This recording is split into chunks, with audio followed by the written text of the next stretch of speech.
Hello and welcome everyone, greetings and salutations. Welcome to Gamersledge Podcast. I am your host, floating in the top right corner of the screen at all points in time. I am Mark, and joining us this week is, of course, Matt. Hello, Matt. Howdy.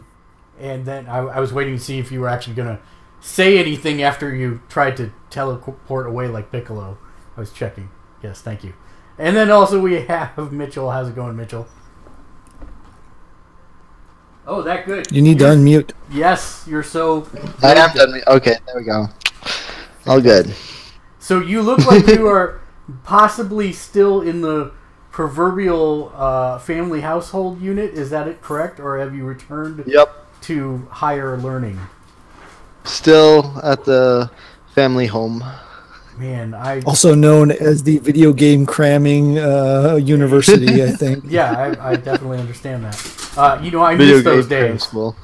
I almost don't remember the last time. Why would he be back at He college? doesn't do college in the summer, that's why. Well, he wouldn't be back at college. He was being Well, but still. Hey, what's up, Irrelevant Native? Good to see you. Yes, a bunch of fellow nerds getting together to talk about all the stuff that's happened this week. Let's go around the room and talk about what we've been doing in the last week before we jump into the news itself. Matt, let's start with you. What have you? I know your list is lengthy. I heard you trying to recite it, maybe even turn it into a limerick beforehand. Hey, you got to do something for memory recall. Although we are back to good old fashioned paper today because I was making the plants one tree at a time. Hey, this has some previous week's listing on it. Back then, I was playing Final Fantasy 15, so wow, that tells you something. Yeah. And I just watched Rogue One as well, so this is a couple years old, sitting on my desk still. I just let's see what I just finished playing Bastion. Had never played it before. I'd started it like 3 times and just never kept with it.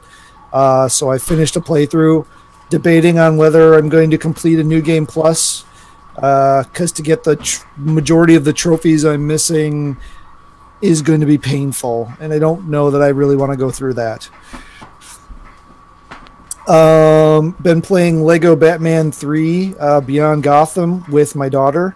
That is a series that she really enjoys, the Lego Batman games, and we play those together. So we've just started. We're not very far. But yeah, the character list on that game is ridiculous. It is huge. I haven't even counted how many little spots there are, but it's ridiculously huge. So that's going to keep us busy for a good while. Somebody making a latte? I think my wife is, yes. she's doing something like that in the background. Apologies. I did. Mitchell's been working on a Lego Marvel Superheroes, the first one that I bought for its launch with my PS4 and then never played. So I played through a few things with him, helping him snag up some of the last few items there. And then I don't think the last time we met I had beaten Rise of the Tomb Raider yet, so I completed that. That will not be a platinuming game. I'm as done with that as I'm going to get. But yeah, that's a solid game. I mean, they really did a good job with the Uncharted genre. I don't know what else to call it, but yeah, it's really Uncharted is a clone of Tomb Raider, which is a clone of it's a clone of a clone, but yet somehow the clone of the clone ended up better than the original. So, but yeah, they borrowed a lot, although there isn't quite as much ridiculously unrealistic upper body strength as there is in the Uncharted games.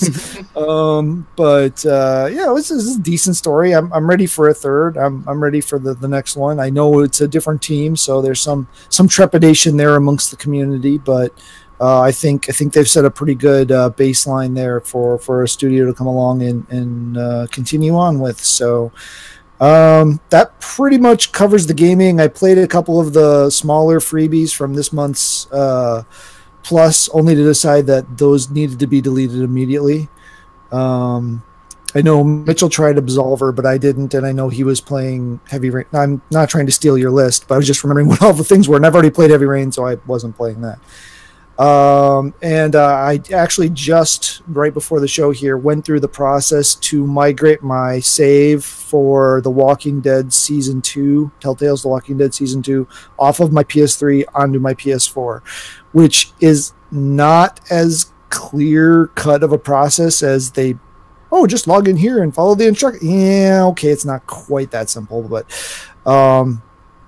yeah, it's doable. It just takes a couple more steps than you think it should. So yeah, I now have all my saves that have carried through from Walking Dead Season 1 into Walking Dead Season 2, now into Walking Dead Season 3, so I can get that done in time for Walking Dead Season 4, which is the finale of the Telltale's time with The Walking Dead, the franchise that drugged them out of obscurity and mediocrity and into the limelight, which has almost destroyed them. Like they're zombies. It's a path. We love you, Telltale staff. Because I actually have a couple people from Telltale that watch this. We love you. We love your games. Oh yeah, I love Telltale's product. They did mention that they are actually creating a brand new engine. So this is the last. This game will be the last one of their engine. Yeah, as you can tell, if you look at my trophies list, I've played almost every. I think there's one game that's come out since The Walking Dead that I haven't played, and that's Minecraft. And I haven't. I still haven't played it.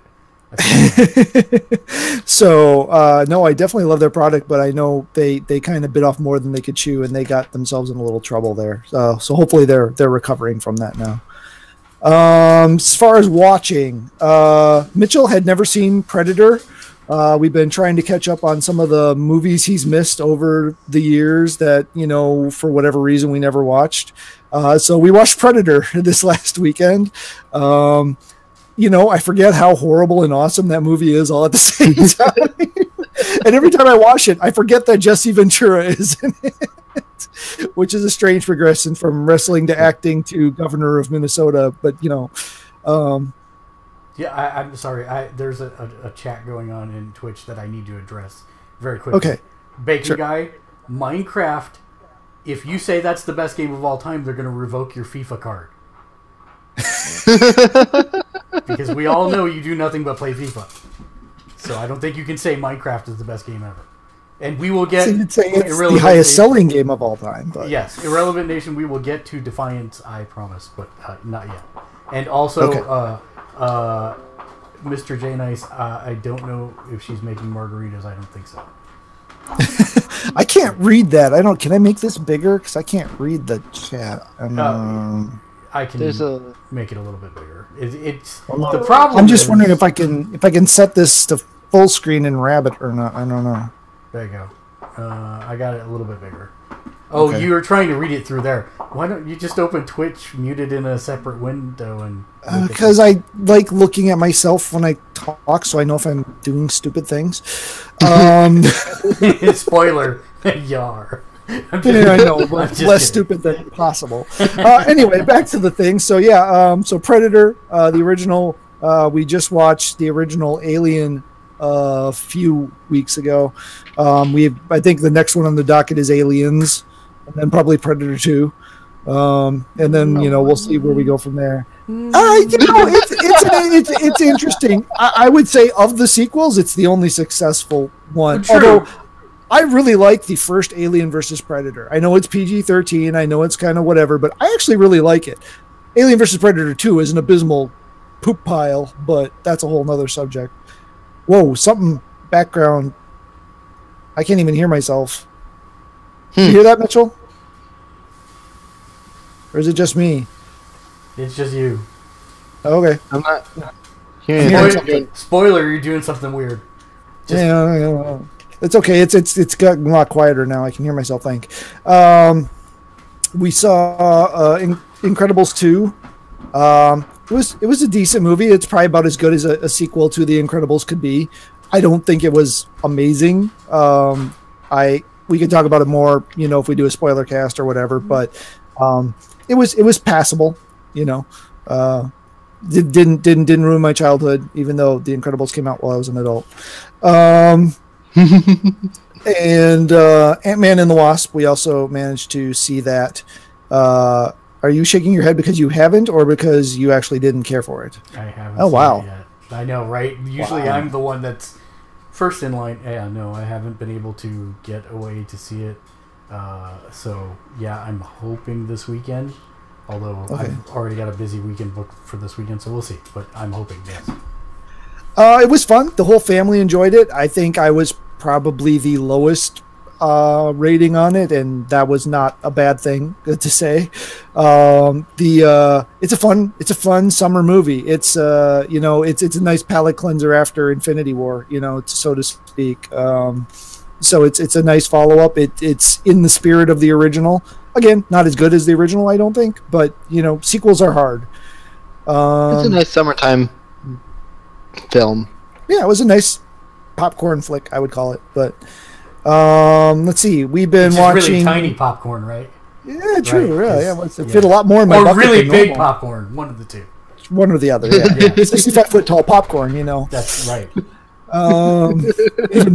Even Mitchell and I probably couldn't finish that one. Because, Probably not. well, let me tell you, we go through Keegan a bucket of could. popcorn. Keegan probably could. Been watching season 3.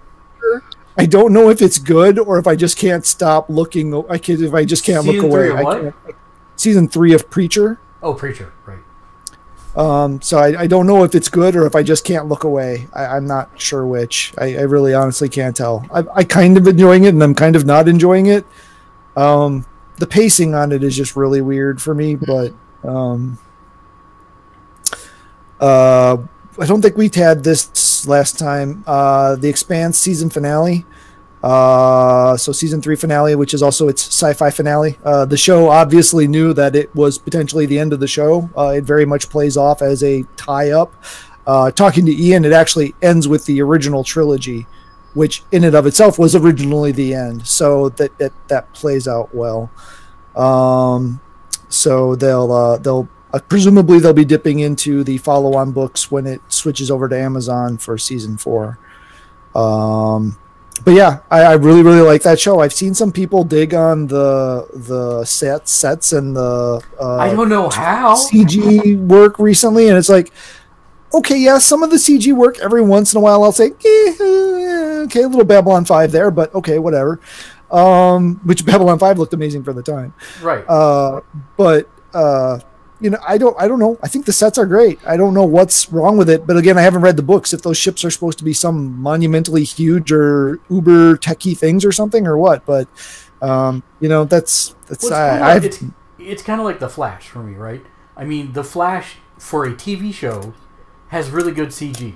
For somebody who's worked on movies like myself, not so good, right? It's not good at all, in honest, compared to movie. But those budgets are much higher, and you can't do that on a TV show in this day and age. Yet, it's totally passable. So, yeah. If you look at the FX in TV shows now, think about Hercules. Light years. Oh, my God, yes. Yes. Hercules, even at the time, Hercules was horrible. Mitchell, his name is Kevin Sorbo, and you don't know it yet, but he is your demigod. Kevin Sorbo. Oh wow! I wonder if that's on anything. I haven't looked for Hercules.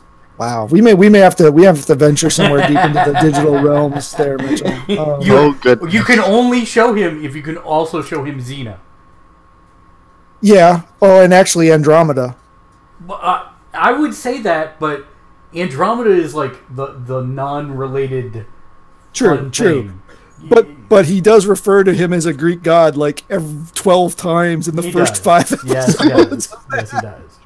Because if you're going to Andromeda, then I'm going to go the other direction for Roddenberry and say Earth Final Conflict. Yes, please. Yes, thank you.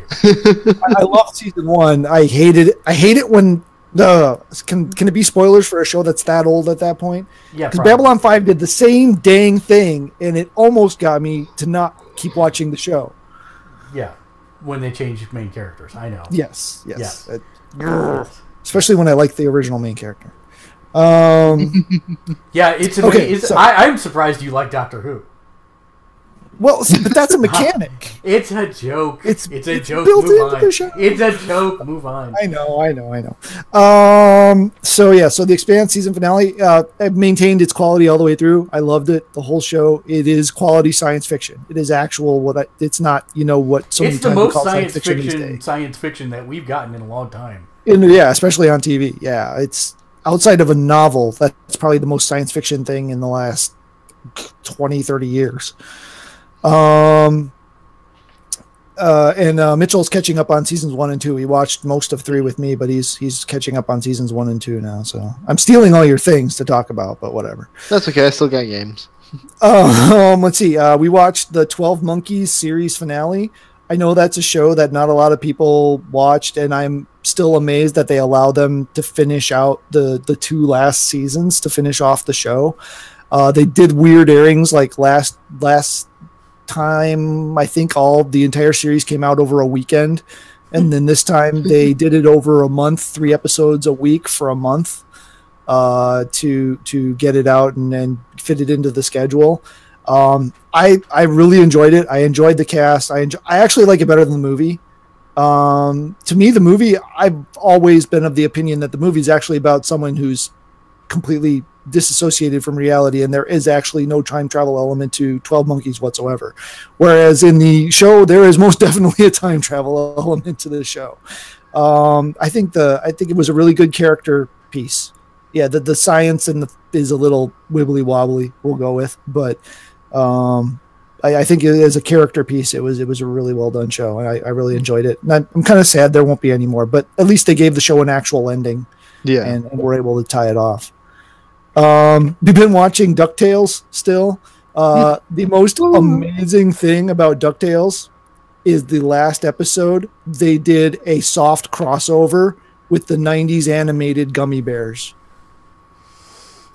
Did you ever watch Gummy Bears, Mark? I most definitely watched Gummy Bears. So I'm troubled by that. Bouncing here and there and everywhere. High adventure. That's beyond compare. I mean, there is a soft crossover with the Gummy Bears. It would have been more appropriate for Chip and Dale Rescue Rangers, or I'm guessing that's opening the door. They must be going to do that at this point now. They already did Gizmo or Darkwing. Darkwing Duck is a TV show in the DuckTales universe. And now we've done a soft crossover with Gummy Bears. So Chip and Dale Rescue Rangers and Tailspin must only be a matter of time before they at least do those two. Get the staff. What is it? Friday afternoon or the afternoon collection shows in there. So yeah, it's not great, but it is amusing, if that makes any sense whatsoever. Did you see the DuckTales Marshmallow crossover? DuckTales Marshmallow crossover. Oh, So- the song. Yeah, there's a song. There's a Marshmallow song. We saw like a small. Oh, we saw. clip of Yeah, it. we saw a small clip of it. Yeah, I didn't follow up on it. But yeah, It's cute, and it's. I mean, I like Marshmallow's music, and it's cute. yeah, because I thought it was Dead Mouse, and Mitchell had to correct me.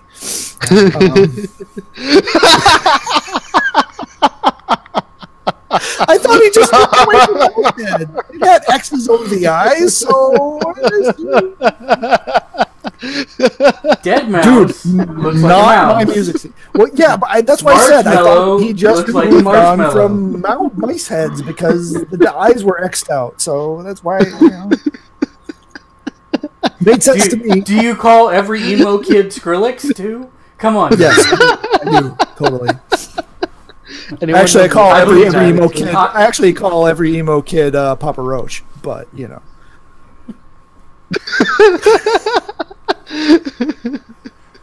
you want to cut his life into pieces. this is his last resort. And then Suffocating, no breathing. Our show is suffocating. No breathing. let's stop. We're gonna lose whatever persons we have left. Bacon guys. So what else did you watch, Matt? So then I also my current show to watch while I'm on the elliptical while I wait for season 3 of The Magicians to hit Netflix Oh God, that did not come soon enough. By the way, is Continuum. This is a Canadian produced sci-fi-ish show. Another time travel, if time travel were weird, show. It's not really good. but it's good for exercising. It's not really good. 9 out of 10, Gamersledge.com. No, this is probably like a 6.5 at least where I am. I'm like 5 or 6 episodes in. It went on for like 4 or 5 seasons. There's a lot of episodes on that bodes well for your walking enjoyment. But it's got people that I enjoy in other things. It's got a couple of actors that were in Dark Matter. It's got what was his name? Teal'c's mentor from Stargate SG-1. The actor who played him is in it. So it's got people from other things that I've enjoyed. So I'm just waiting for it to kind of all fall together, and that's what I'm hoping for. It will.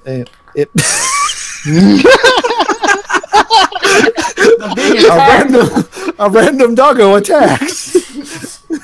Mitchell, stop playing your Pokemon cards while we're trying to podcast. You want a nose piercing, right? Yes. And then in the real world, Mitchell and I played a hand or two. I think it was only one of the Final Fantasy trading card game. Which has apparently been out for quite a while in Japan, but has only been out for a year and a half in the States. So I was playing a Final Fantasy X deck, and he was playing a 9 deck. So, so definitely need to get right. What? So 10-1 easily. 10 did win. Handily. 10 did win. Yeah, of course, because it's 9. Pretty well. Sucks. Oh well, when I played, it was fine. So he actually did have me on the ropes there for a bit, but I managed to get around it. broken. Tech beat science. Waka's not broken. He's just Waka is broken. He's not broken. Maybe slightly overpowered, but not broken. And then I made my 2 characters for Mitchell's the Dungeons and Dragon 5th edition thing, if we can ever actually get everyone together and off the ground and all that jazz. But hey, I have characters, and oh my gosh, did this turn into a whole thing because I'm doing them at the same time, and the interoperability of the characters and how they interact, and I've got this whole thing. You watched Beast Wars, right, Mark? Transformers, Beast Wars. You know who Silverbolt is, right? Oh, of course, yes. Okay, so you know who Silverbolt is. I have a paladin that is literally Silverbolt, aside from the Transformer aspect. Nice. Who is teamed up with his old, drunken, abandoned his faith monk. Sounds her faith monk. So, as long as they are not investigating pop culture related crimes on a weekly basis, I'm fine with this. No, they are. He's trying to put her on the straight and narrow, and she's trying to get rid of him, but not really. So again, as long as you stay out of the realm of pop culture related weekly setups for the procedural crimes, we're good. Yes, we're good. You're not in that chat, Mitchell, but that's a thing. That's yes. Okay, I'm done. Yay! Oh, right, I did play some of that Defiance update. Nope, I've already switched away from that. Too late. Alright, so I played Devil May Cry 4 all the way through. I played Marvel Lego, platinumed it, which is always nice to get another one of those. Then I've been playing Final Fantasy XII Zodiac Age. Mm-hmm. I played some Heavy Rain, and I played the other one, the newer one, Beyond Two Souls. That's And and then I did touch on Absolver. I didn't really like it. Feel free to uninstall it. I gotta let your brother try it first. 9 out of 10. 9 out of 10. Didn't really like it.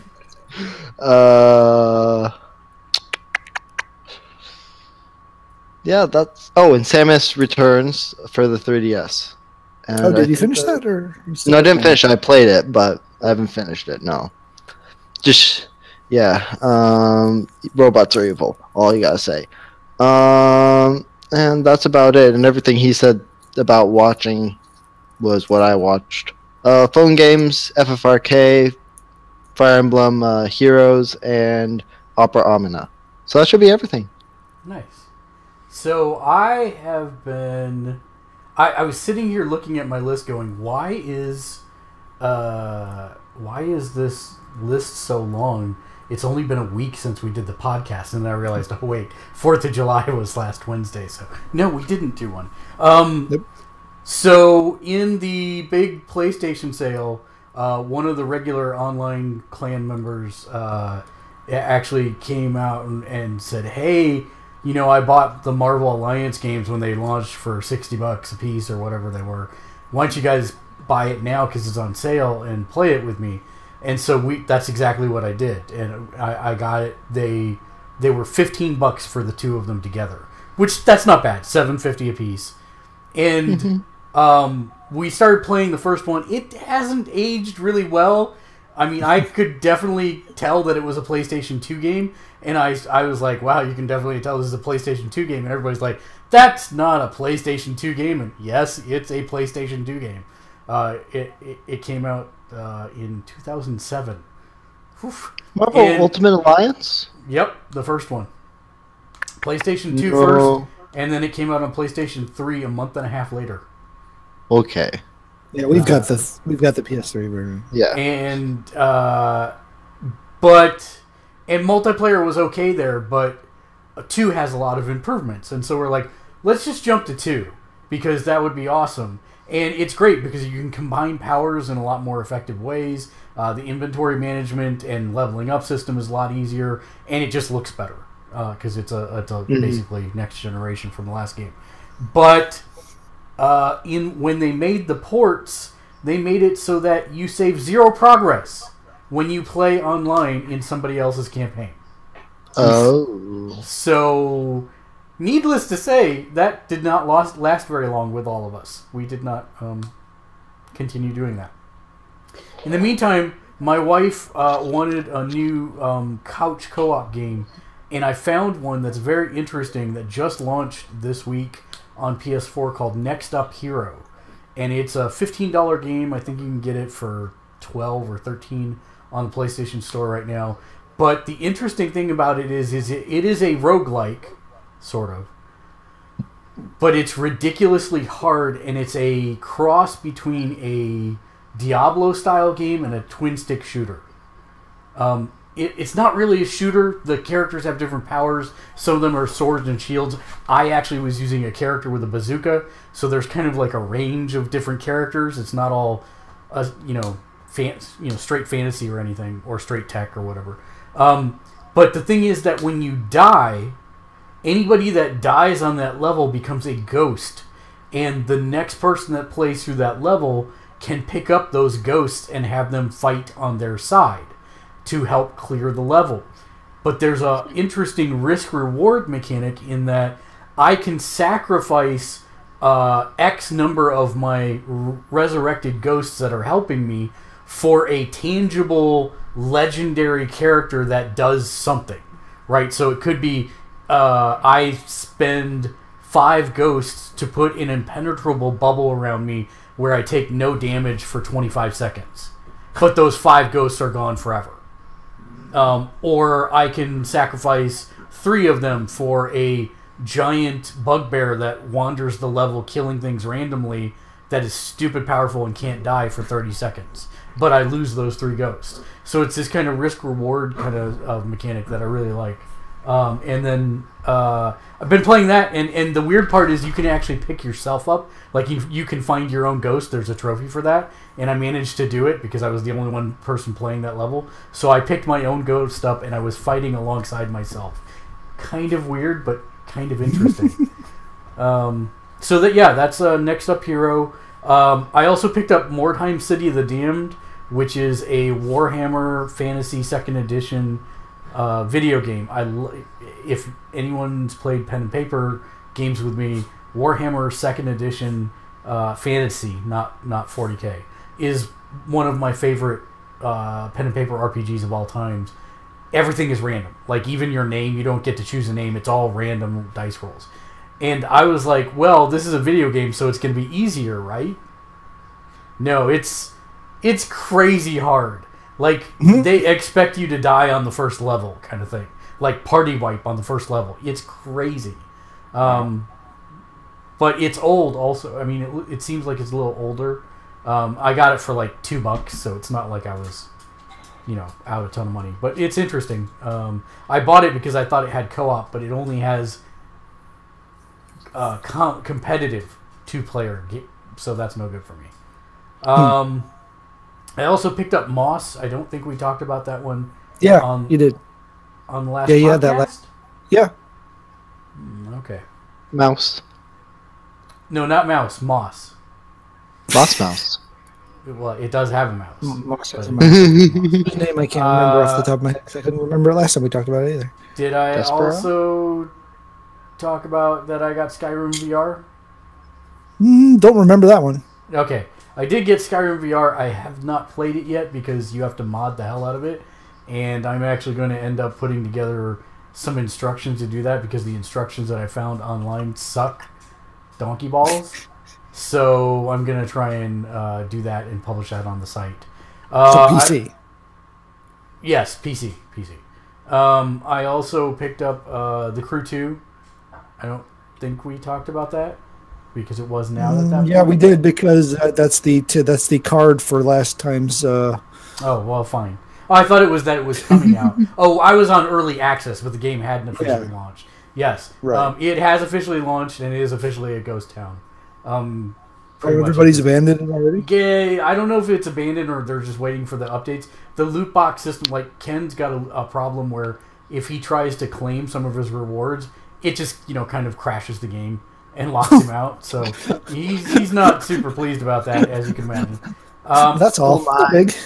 And I was talking about this pretty extensively with Mr. J Nice, but I have been playing Jurassic World Alive, which is the Pokemon That's the fun game. Yeah, it's the Pokemon Go Jurassic Park game.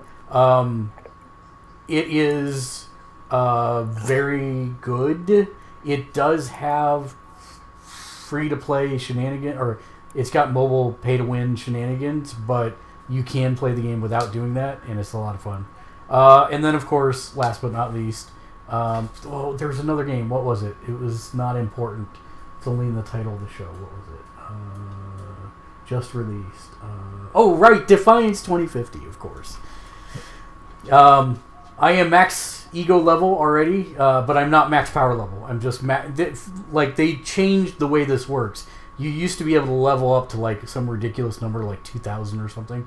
Now you can only go to level 50, but your power level apparently goes to 5,000. No, Mitchell, not over 9,000. I'm cutting you off from memes. But yes, and so I think I'm sitting right under 2,000 power level right now.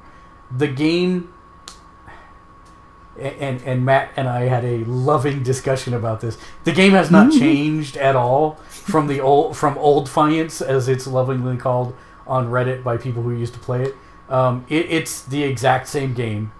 They did change aspects of it in now not everyone has access to all the powers in the world, and you can like a sphere grid type of thing, and you can just pick and choose the ones you want. But you actually do have classes, and I kind of like how they're broken up. You're gonna have to grind to be able to unlock all of them, but still, it's fun, and the classes play differently enough that I think it's enjoyable. I did put $20 in the game, and $20 for the in-game store. So I put a total of $40 just to check it out. You do not have to spend a singular dime on this game. Like, it is the worst pay-to-play, free-to-play shenanigan game I've ever played. Like, you do not need anything out of there. Like, normally I would say, you might want inventory expansion, or you might want the ability to carry extra of the premium keys or whatever. Nope, you don't need any of it. They give you so much inventory and so much storage space for everything that if you play the game, you're going to get the stuff anyways. You absolutely do not need anything out of this. And that's not because you bought the Founders Pack? No, and that's not because I bought the Founders Pack at all. Because the first time you get a loading screen, while you're still in the tutorial, it's hawking, selling you slot expansion. You're right, and it will continue to hawk stuff at you on the loading screen, but that's it. And I mean, when you get rewards, sometimes it'll say check your store or whatever, but in terms of actually needing to buy anything, like even to get a head start or an advance, you completely don't need it. There's not like the only reason I would say you'd even want to consider spending any in-game money is if you want appearance items. Like if you want a specific outfit that they have in the store, I will be here to tell you that you can earn all of those in-game by playing the game. So you don't even need to really buy those. But if you want it from day one, then you can spend money on it. I guess. So there's no store exclusive skins or anything that you've noticed? They have a couple skins. That is true. They do have a couple skins. They have it's this weird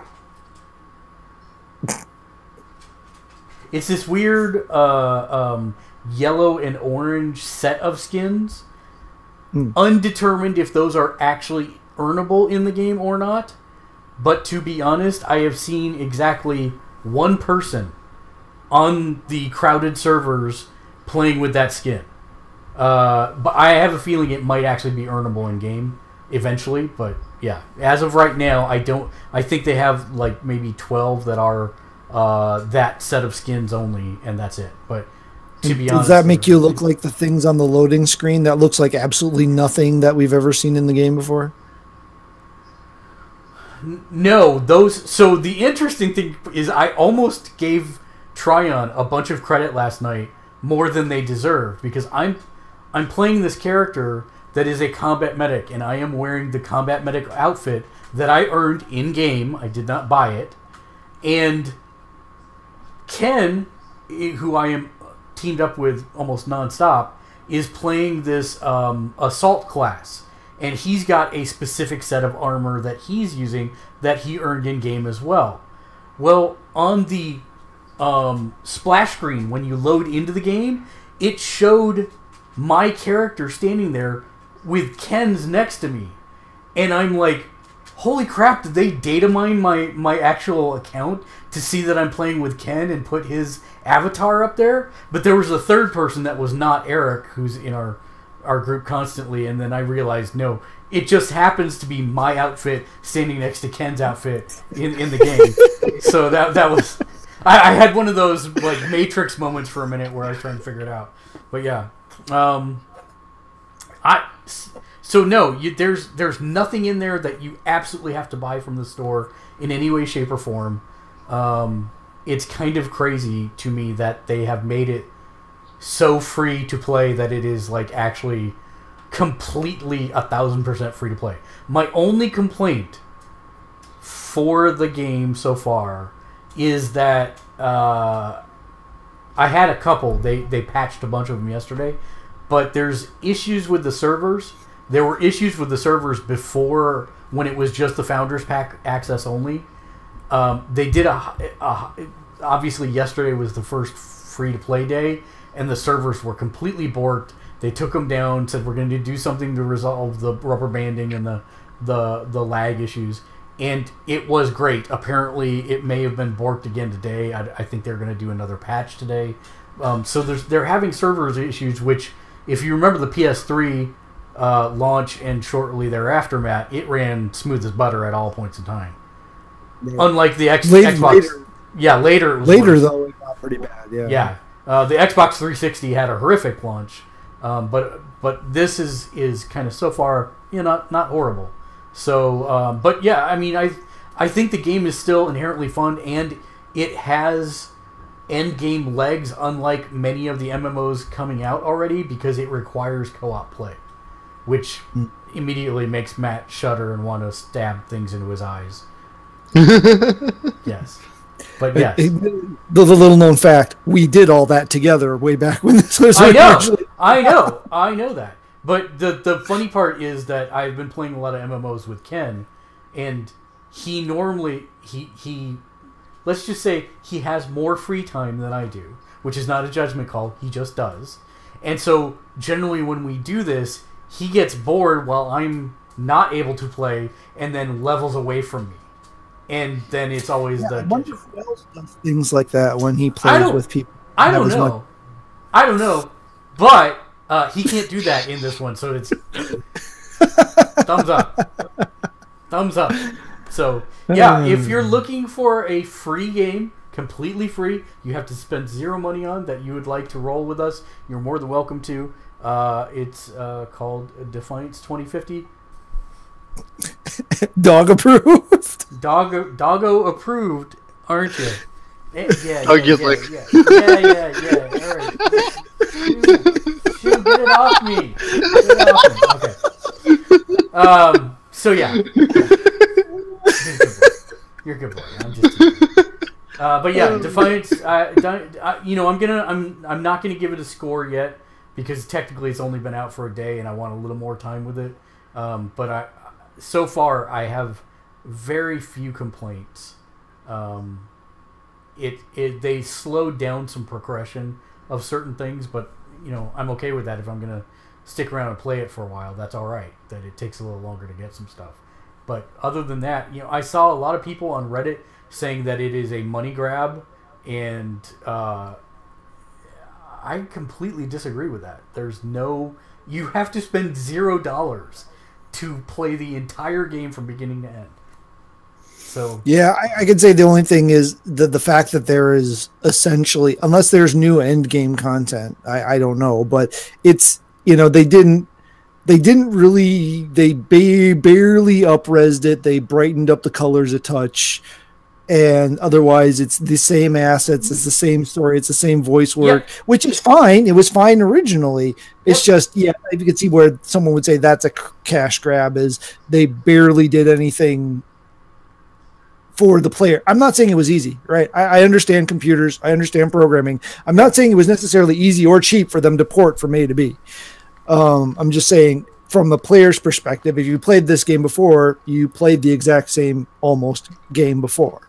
Mm-hmm. So I get that perspective. That's the part I don't like. I agreed with you up until you said that, because if you played it before, either you love the game and you'd like to return, which you can do for free, so it's not a cash grab that way, or you're done with the game like you are, which is cool, and that's totally fine. It's still not a cash grab for you because you're not going to spend any money on it. Right. The grabbing of cash part. I wasn't saying that it was a cash grab, but it has that element of a cash grab where you didn't appear to do much in exchange for something, but it's free to play. Like you said, you don't have to spend money on it. So they're missing the back half, right? It's like they set it up to be a cash grab, but then they missed the back and then they completely didn't follow through. And it's like, oh, it's Tryon. I'm just kidding, Tryon. I love you too. But yeah, it's been a lot of fun. And see, for me, playing it now, it's the Division before we ever got the Division. I mean, it is the Division with aliens, really. It's the gameplay is almost identical. It's the same kind of RPG style number. If you shoot somebody in the head, that's not an instant kill. It's a bullet sponge. Right, it's a bullet sponge type of situation. So it's kind of interesting that the reason I'm interested in playing is that I do have a subset of friends who did not play it the first time. And so now they've been looking for something to do together, and so now we're all kind of plowing through it together. And I will say, I'm max level already. I've got 3 classes maxed out, and I still haven't made it to San Francisco yet. So really? They've changed the progression. All the quests are still there, but the progression path seems a lot slower than the original one did. We ran into San Francisco the other day just to kind of go check it out and get the trophy for running across the Bay Bridge, or the Golden Gate Bridge. But it seems like it's going to be a while. I still don't have a purple either. Both Eric and Ken have a purple that is not very good, but they have a purple. I have 0 purples at this point, and I'm the highest power level out of our entire group. So they've slowed down that a little bit. But still, I'm okay with that, because if I'm gonna continually keep playing these missions and the co-op missions and all that, that's fine. It gives me something to work towards, so I'm happy with it. Did they fix the arc falls from the beta? Because the arc falls were broken in the beta. So if you go back and you watch our live streaming, because I've been live streaming of it since Friday when we were able to get in, most of them work just fine. Once in a blue moon, we'll get the occasional bugged one where the giant monster spawns in the sky instead of on the ground, and so that the little spawn that's supposed to pop out that eventually you kill to finish the major arc fall, he's stuck inside the thing and you can't shoot him. Or you can shoot him. You can shoot him, but only when he clips through the wall, which happens at sporadic intervals. And so, what normally would take a 10-minute combat instead turned into like a 35-minute combat of people patiently waiting for him to clip through and shoot him. Pink, pink, pink, pink, and that's it. But there's that's one arc fall. The biggest problems have been rubber banding and lag. But like I said yesterday after the patch, it was fine. And the best vehicle or the best weapon in the game still is the ATV. Like, I almost never get off. If you're looking for the ultimate ATV MX MMO, this is it. I mean, really, I drive around the arc falls killing bugs in a circle, and I do more damage than just about everyone with guns. And that's great. I love it. It's fantastic. It's a whole lot of fun. Like, you remember, Matt, when we got onto the beta, I was saying that there was something wrong with the vehicles, and I couldn't figure out what it was. It was that the power slide was busted, and the power slide is one of the things they fixed in the patch yesterday. And after it, I'm like, yes, power sliding. That's what was wrong. And so then I'm like doing donuts to kill things, and it was a lot better after that. But yes. I say if you are interested in a free-to-play MMO on any console or PC, because it's launched in all places now, it's a good one just to spend a little time with friends. If solo, I'm not going to recommend it. It's one of those games that really you need a group of friends. They do have matchmaking, so you can, get matched up with other people for the co-op stuff and like that. But you're going to want to have a team of folks to go through the story content, and that I recommend that wholeheartedly. And the AI is still horrible, I assume. No, so that is one of the other things that they fixed. Okay. There is horrible AI still, yes, but then there is also they have a new difficulty tier. They have everything's at story level in the open world, but inside like the co-op dungeons and whatnot, they have a tier 1 difficulty. So there's story and tier 1 difficulty. And tier 1 difficulty, we couldn't beat it. So wow. Yeah. And I don't know if we were just so dramatically under level to do it or what. I mean, we're max level, so I would have thought we got to the end, but we couldn't beat the boss. And the AI is much smarter about hiding behind things, chucking grenades at you. It's actually pretty impressive. They have done a bit of cleanup work there, so that's also been a welcome change. That's cool. But yeah, so let me... and then watching things, we finished the Flash crossover event through Arrowman and Legends of Tomorrow and Supergirl. It was okay. I was a little sad because you can't do Earth X without Uncle Sam, and they did Earth X without Uncle Sam, so that's bad. But other than that, it was fine. It was fine. And then, Somebody Feed Phil Season 2 dropped on Netflix this past week. And that is the writer and guy whose life is being mimicked in Everybody Loves Raymond. He actually, after he got rich from that show, he started traveling the world because his parents fed him horrible food during their childhood. And he goes to all these places and basically films his reactions and of him eating these foods and making friends in all these countries. it's a very PG kind of centric, kind of feels good kind of show, which is totally fine. And I enjoy it. My wife and I enjoy watching it very much. So it's pretty good. and Gamersledge is not only streaming more on a regular basis, so you'll find us on Twitch and sometimes YouTube, but mostly Twitch. But also we have a new series coming in the next couple weeks. I will have more information as that gets closer. I don't even know about this. Yeah, you don't. This is a developed over the last 2 days thing. And no, it's not Barnaby and Bricks, which is potential. Wasn't that what I put in the thing? It's close. I'm not sure if that was exactly it, but that's I think it was Grumpy and Bricks, wasn't it? Yeah, Grumpy and Bricks. Grumpy yeah, and Bricks. It's not Grumpy and Bricks yet. It's not say that that's the same in Twitch. Grumpy and Bricks. Exactly. You've got it.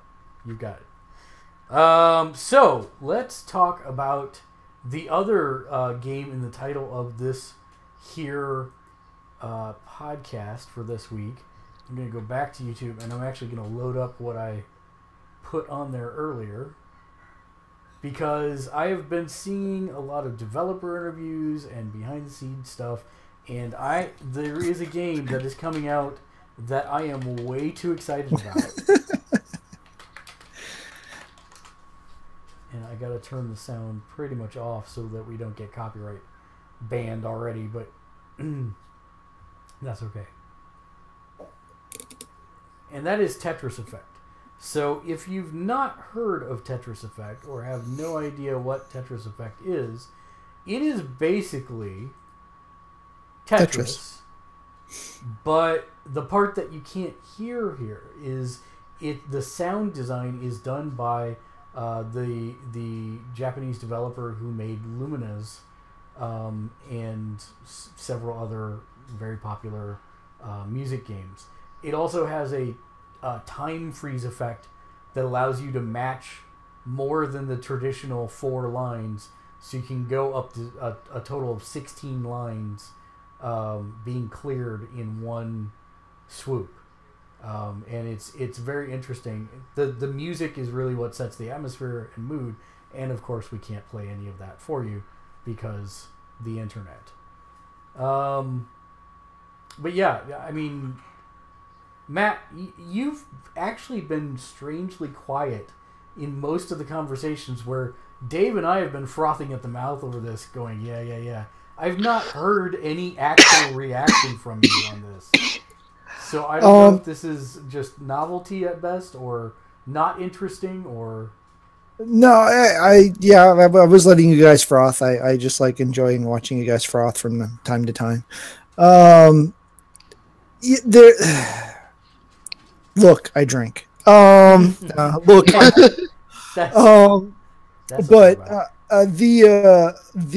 the game itself, I think looks amazing. I think it sounds amazing. It is I am not a Lumina's player. I've tried playing it a couple of times. It doesn't jive with my brain. I've never sat down and played long enough to break through whatever barrier it is I have with Lumina's. And Dave is probably rolling over in his grave, or if he were in a grave, he's feeling a disturbance in the force wherever he is right now.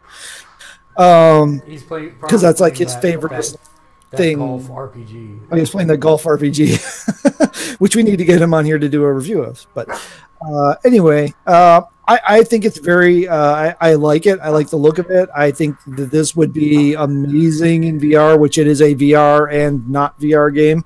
The problem is with it being a VR game, the price of VR games. It is not VR exclusive.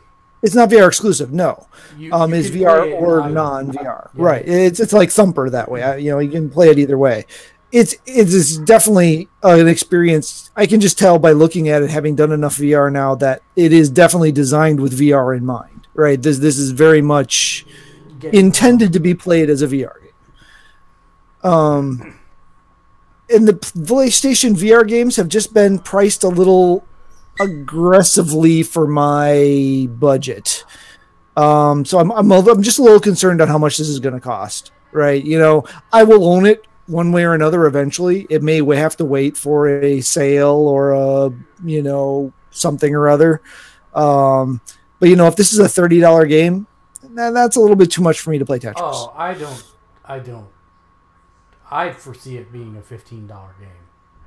Well, that's what I say. I mean, look at you. I mean, you're one of the ones who's talked about the price disparity between PC VR and PSVR.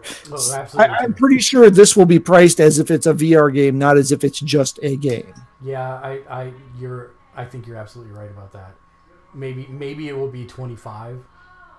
I don't think it will be. I don't think it will be a full retail price. No, if it's a $60 game, that's a very poor decision on their part. But but no, I think it looks great. I do want to play it. I enjoy Tetris. I'm horrible at it, but I do enjoy it. This could be the game that would get my wife to try VR because she is a monster at Tetris, as I tend to find a lot of women are.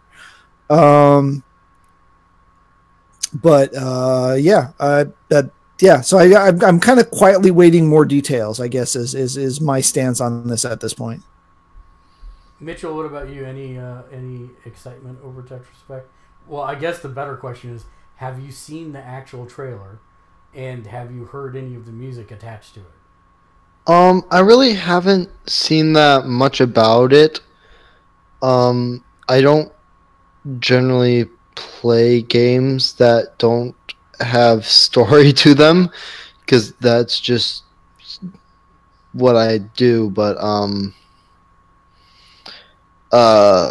it does seem interesting and the music seems wonderful from what I've heard of it, and I'm definitely interested to see how it plays, but I don't actually own VR myself and I don't know if I ever will, but it definitely seems interesting.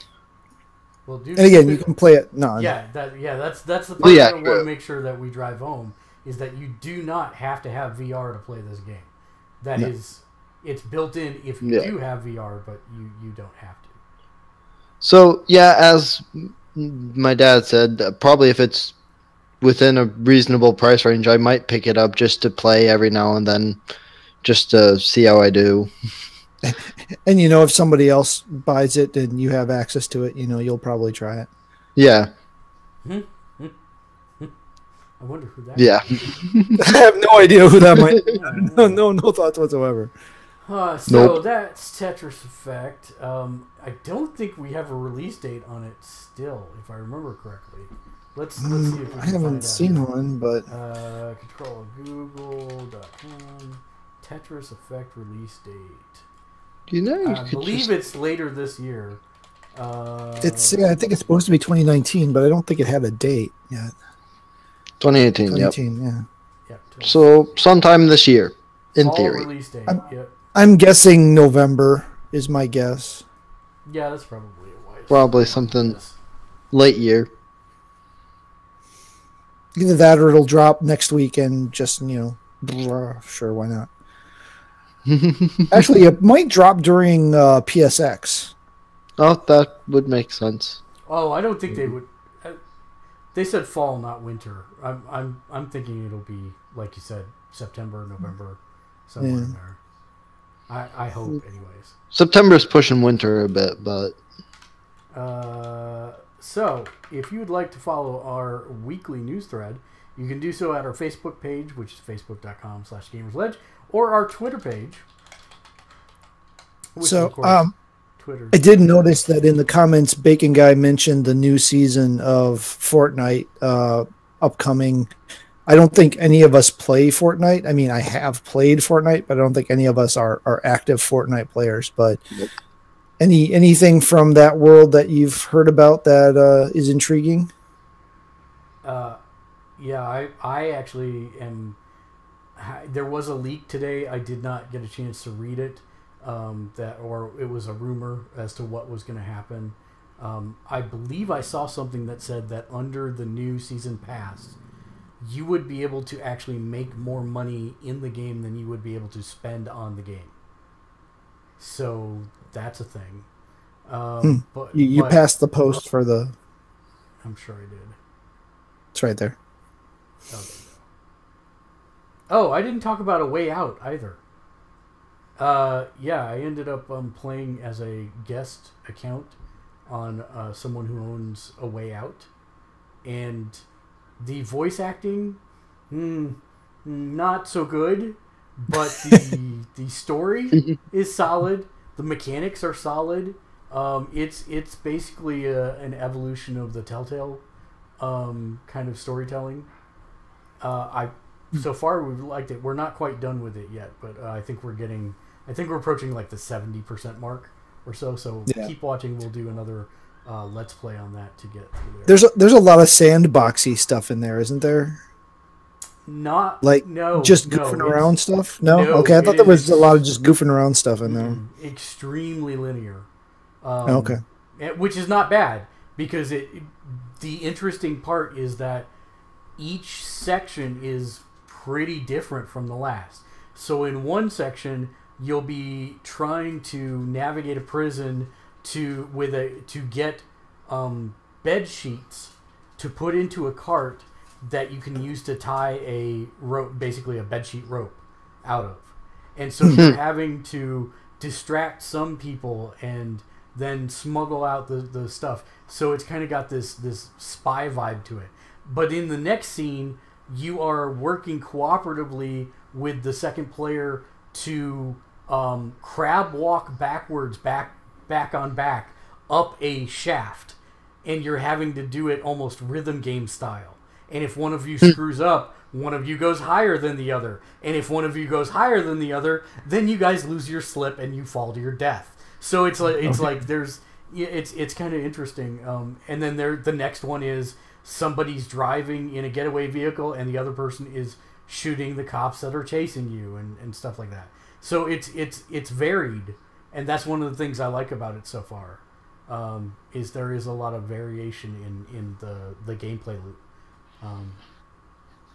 I know this is one that is probably only important to me and not necessarily anyone else, but Netflix is ordering Ultraman as an anime series.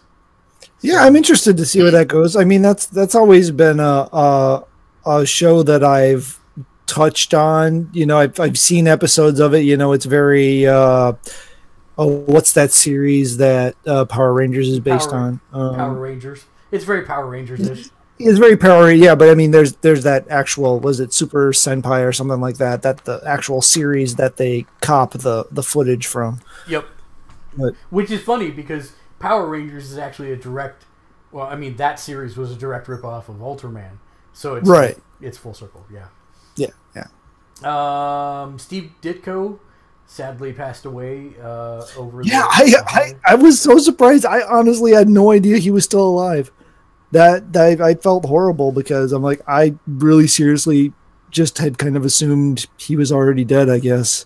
You know, a lot of people will say I don't know who Steve Ditko is, but Ditko literally was the other half of Stan Lee at Marvel Studios, and he walked away in '68 from the studio, and that's when you know somebody has a legacy, because all of his characters live on to today and are very famous.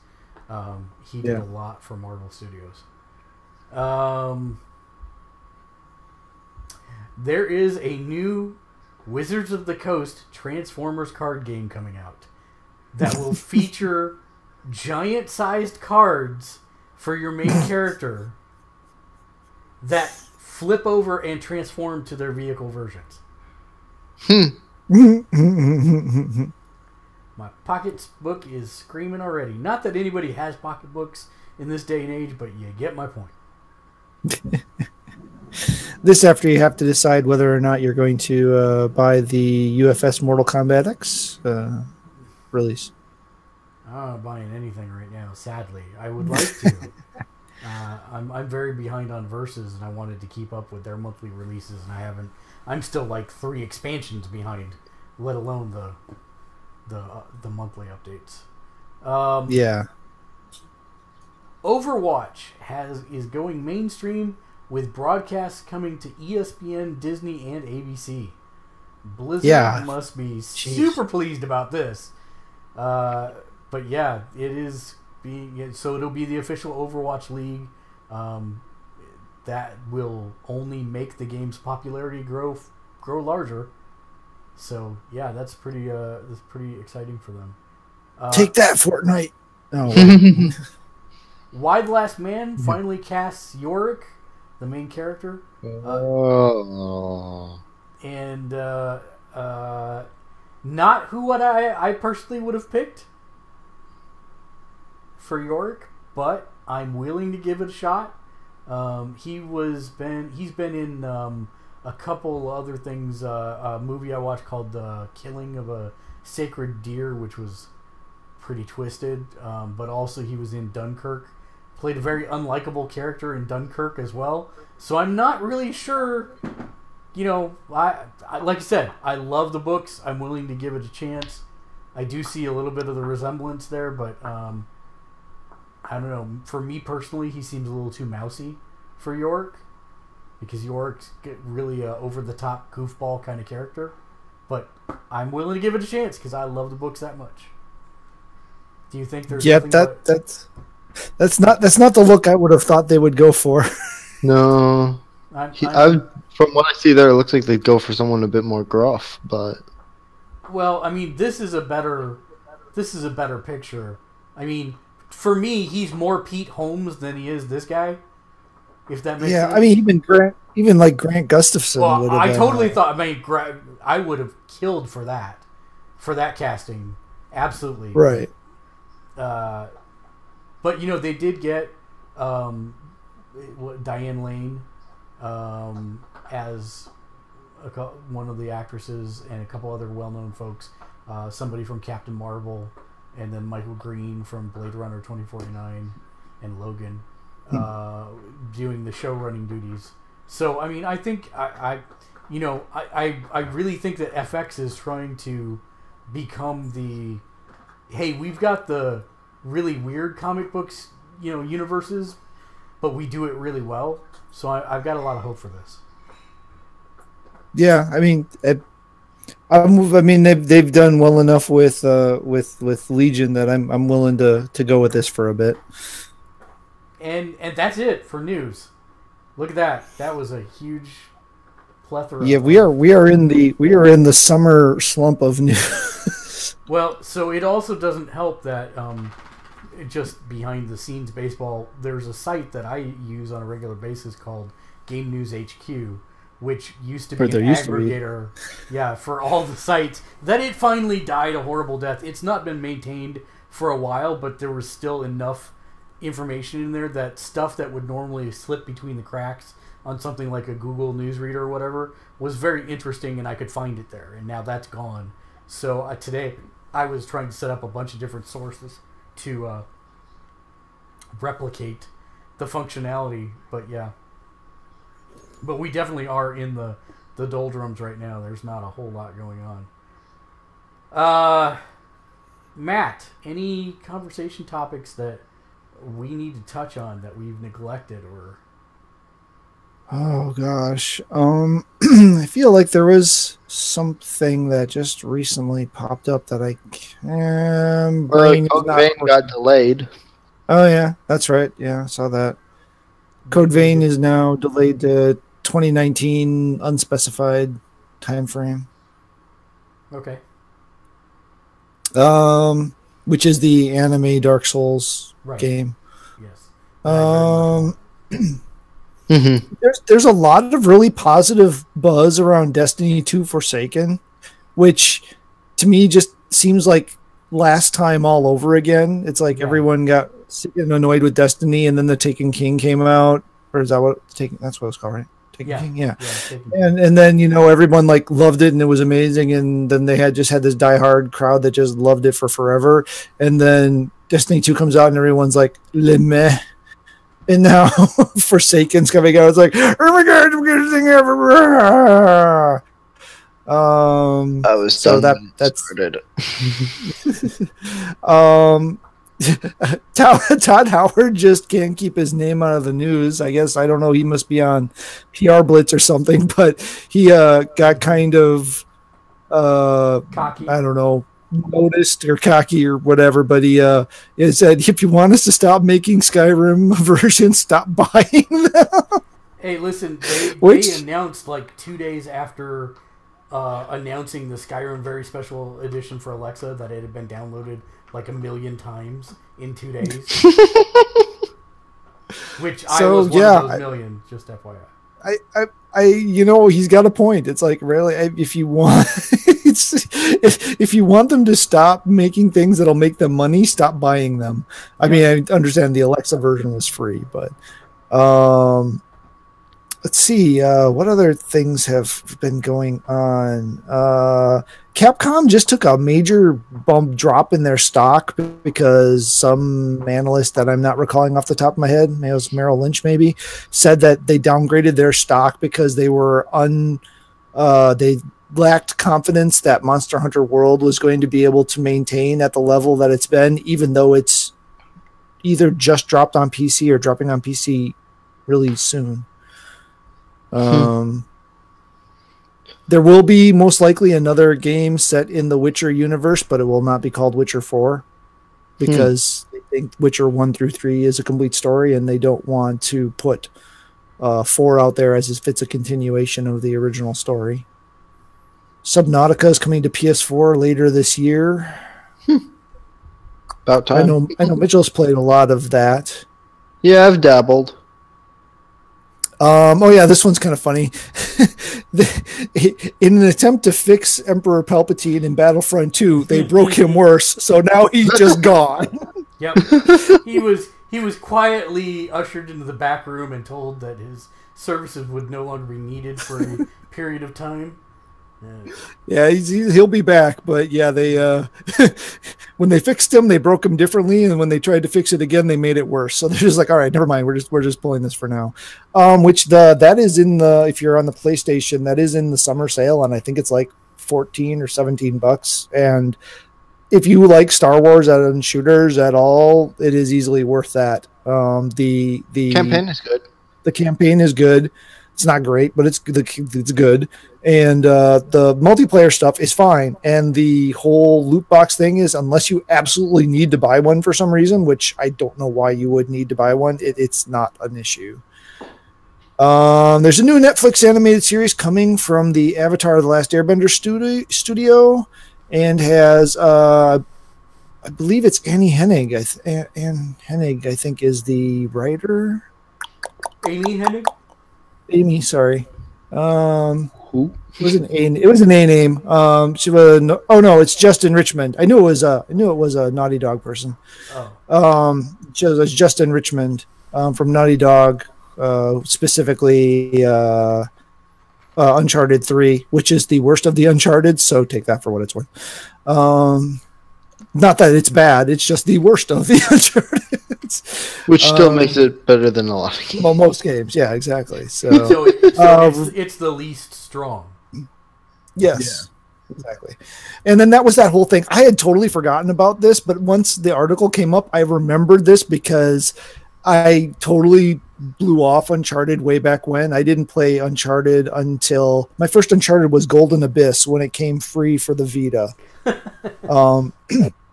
And I actually liked it well enough that I went back and got the entire backlog, which at that time was 1, 2, and 3. And then played through all of them and then obsessed over 4 when it came out. So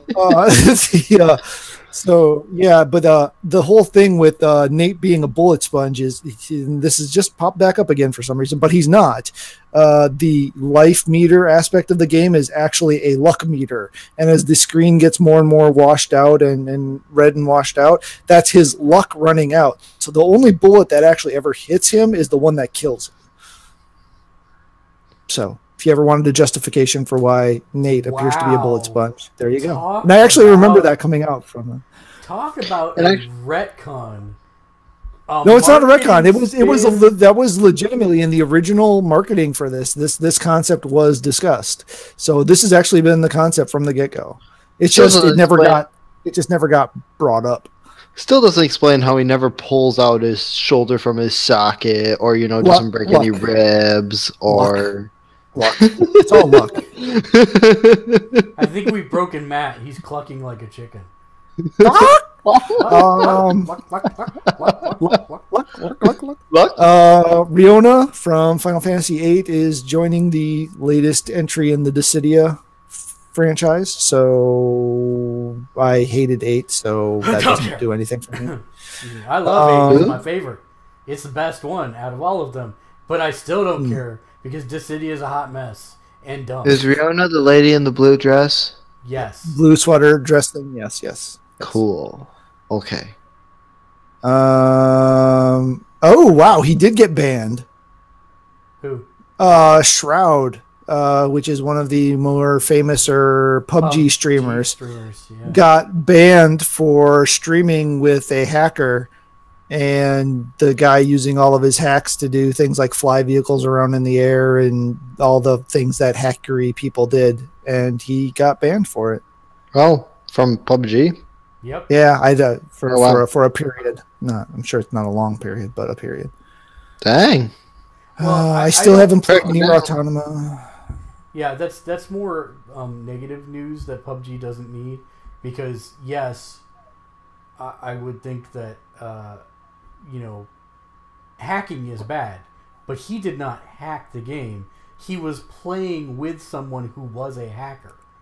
Which thus he support. Yeah, but he's giving how would they understand? He's like a support of endorsement of it by. I don't know that he was endorsing it. I mean, we'd have to watch the stream. He might have been saying, "Hey, I've heard you can do this. I found this guy to see if it's true, and it is. Watch him do this. That's bad." He could be saying that. We don't know, and I think that's really where I hope there was some discretion in giving out that ban. I know one thing in the initial reporting that was said is there's a point in the video where the guy's like, "Well, I sell these on," and the guy and Shroud like hushed him really quick, like, So I think it was. Yeah, that's probably. It was pretty not good, but and then the last piece of news that I will drop here, as I'm sure most people have heard by now, Mr. Colt 45 himself, Billy D. Williams, will be returning in episode 9 as Lando Calrissian.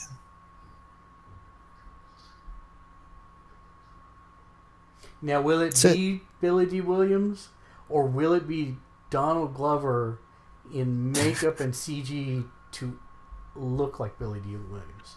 It says Billy D. Williams. All the reports are that Billy D. Williams will be returning for episode 9. Now, it doesn't say what. I mean, he could be a voiceover. He could be hologram. He could be, who knows what. But he will somehow be involved in the movie. It could be Donald Glover aged and Billy D. Williams voices him. I don't know. I mean, why would you do that? Donald Glover already does an amazing Billy D. Williams impersonation. Mm-hmm. So. Yeah.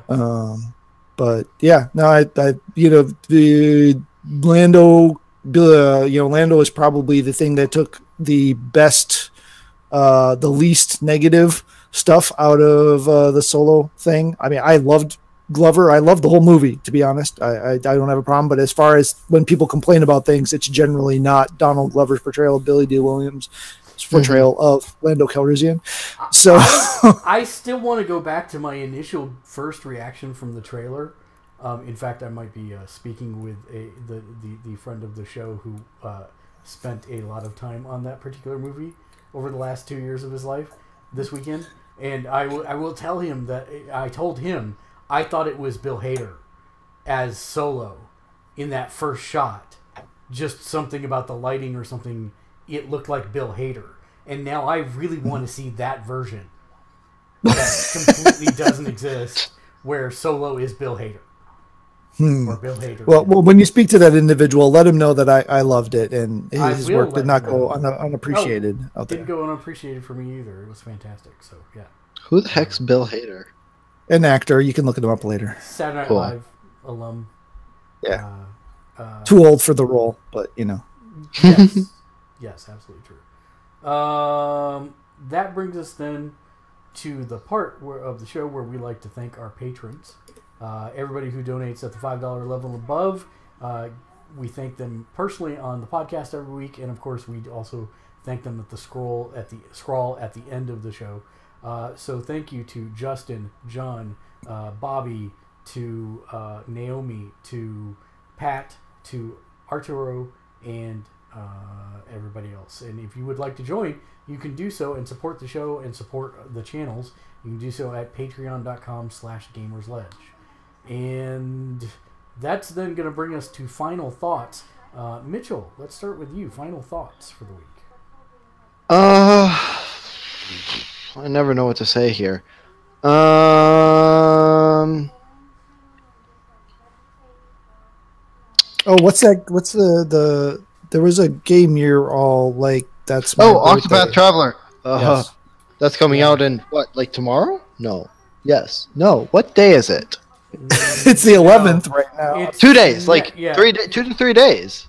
It's like 2 Is to it? 3 days. I thought it was It's the the 6th, 13th, the 6th. July 13th. Is it? I know Okay. it's That's what it's been showing on my little tiny FFRK banner as I open it. It's just like, buy this game too. It's Square Enix. July 13th. He's right. It's a Friday. It's a Friday release. Yeah. I totally want to buy it. I'm totally not buying it right now. Damn it. Hint, hint, to certain peoples who live in this household who are part of my family and who know I have a birthday coming up. Wink, wink, point, poke, nudge, nudge. I think he's trying to tell me something. I'm not sure what it is. It's like he's trying to communicate with me. Yeah. Matt, how about you? Final thoughts? I had one, and then this whole thing about Octopath Traveler just derailed me. About what? Octopath Traveler? Octopath Traveler? Octopath Gargaroth? Scarf? I still got to get you your copy of that back. It's sitting on my shelf. It's alright. It's on streaming now. Is it? Yeah. Did you ever get 2? Was it any good? No, I never got it. Never got 2. I found it and then I forgot about it and I never ordered it. I need to. Yeah. I think it kind of played out by the end of the first movie, but that's just my read on the situation. As I'm stalling trying to remember what it was I was going to talk about. Dang, I totally lost it. There's things and stuff, and they're oh, this isn't what I was going to talk about, but no, I'm not going to talk about that. Never mind. Yeah. Play games beyond. Oh wait, wrong podcast. Plus, that one's not good anymore. Sorry. It's hit and miss. Uh-oh. Oh, I'm being shamed by my daughter for forgetting to put the disc back in. Dear Lord. Oh yeah, that's what I was going to talk about. I know you don't play, and I know you hate it in all shapes and forms, but Rock Band 4 did just drop a patch today that cleans up the UI related to the rival stuff a lot. Gives you some better visibility into exactly how you're doing, and introduced a new type of points called LP. Ha! Get it? We're funny. It stands for leaderboard point. Leaderboard. Wow. Points. So your score now is based on 3: your XP, your what are they called? Spotlight songs, your XP, and now these leaderboard points or LP. Because Why we're funny. is my Rock Band turning into Destiny? I don't need 11 currencies. I do not need It's not currency. They're not currencies at all. Same thing, though. Same thing. They're average scores. That's all they are. They're average scores. Why? I don't need average scores. Why? But you're playing the rival stuff. Now your position and your advancement opportunity is based on 3 numbers instead of 2. And you're assigned a point value depending on where you are in the leaderboard for your tier. And there's a bunch of criteria that I'm not going to go into, but my daughter is really into doing the Rock Band rival stuff right now, so we're being very supportive of that and participating. And she hates it because she hates change. So I have a question. In this mythical patch, did they also? No, they did not fix the online player capability. No. What is wrong with them? I mean, they are specifically trying to cause you pain. This is not rocket science, right? Matt has 5 people in his household, and I have 1 person in my household. I would like us to play together. This is not rocket science. No, but apparently without EA backing them, they have not the skill, nor brain power, nor financial backing to figure it out, I guess. I think we broke Mitchell somehow. Yeah, I'm not sure why he's finding this quite so hilarious. I don't know. I mean, I still am buying stupid DLC for it. I don't know why. They've had some really great songs come out in the last few months, and the game is still fun at its core. But it is more fun when you can play with others, and when you're limited in that capacity via the way that online was implemented. Wait! What did you just say? What were the words that just came out of your mouth? I said when you're limited in that way your back up. It is. There's UI cleanup to the. No. It is more what? Easier to understand how you score now? No, it's more fun when you can play with other people? Is that what Matt just said? I did. I believe those were the words I uttered, yes. Okay, I'm just checking. Because, your normal stance is about 360 degrees away from that. Don't fact check my joke. I realize that's pointed the same direction. Don't Matt check my joke. I wasn't going to go there. And the only way I've actually been thinking about this a lot, because I do feel bad because we used to play more online together, and I do feel bad, and part of it is just life and schedule, right? I mean, being right. 2 time zones away, and this and that and the other thing, that's just a fact of life, and so that's part of it. But the other part of it is so many of the games feel like either I'm doing the same thing over and over and over again. Whereas when I'm doing a set list in Rock Band, I don't get that feeling, and I don't know why that is. Is it just because I have 1,000 songs and I can go an entire day singing songs or playing them on my plastic instruments and never play the same song? I don't know. Oh, well, see, I think what it is that Rock Band is excellent in focusing you into a zone where you are paying attention to what you're doing. And you're almost like the human part of you is on autopilot. Like you're breathing and you're thinking, but you are staring intently at that note track to try and figure out what it is you need to make your fingers do dexterously on the next few seconds. And what I thought Rock Band as a multiplayer game achieved that few other games have, even to this day, is that it takes all of you in those zones and puts you together and makes you feel like more than the sum of your own parts. You actually feel like you're part of a band. Yeah, you're in that zone together. Yeah. And so that's the interesting part. But I don't feel that way since they've gimped the online multiplayer experience, which makes me sad. Sad Panda.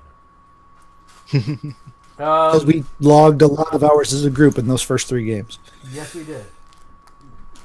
And then on top of that, for my final thought this week is, if you have friends and you would like to play a game online with them, unlike Matt, because Matt hates online playing and having fun with friends, even though he just said the opposite. I would recommend that you do pick up and check out Defiance 2050. If you do so on the PlayStation, shoot me a PSN invite. My screen name is Balth, Balth, and we'll add you to the clan. There's folks who play regularly, and the interesting thing, which I'm not sure they did in the original one, Matt, is that there are now clan bonuses. So as for example, if your clan does a bunch of arc falls, then you actually get bonus XP for doing arc falls. And the more you do it, the bigger the bonus gets over time. And same thing for driving, for all these other things. So that was an interesting addition that I did like. So that's what I would say. And then last but not least, we will close out the show as we always do once I cue up the actual video, because I'm going to remember to cue up the video first this time. You know what? I guess I could just do it from here. So yeah, that's fine. I can do it from the actual XSplit. So yeah, we'll end as we always do with a sage piece of wisdom to carry you through your week. Matt, Yep. what concert costs only 45 cents?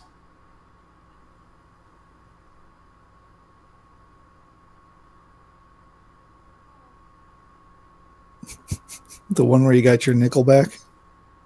50 Cent featuring Nickelback. Couldn't figure out how to get the 50 cent. Yep. Until next week, game on! Game on. Game out.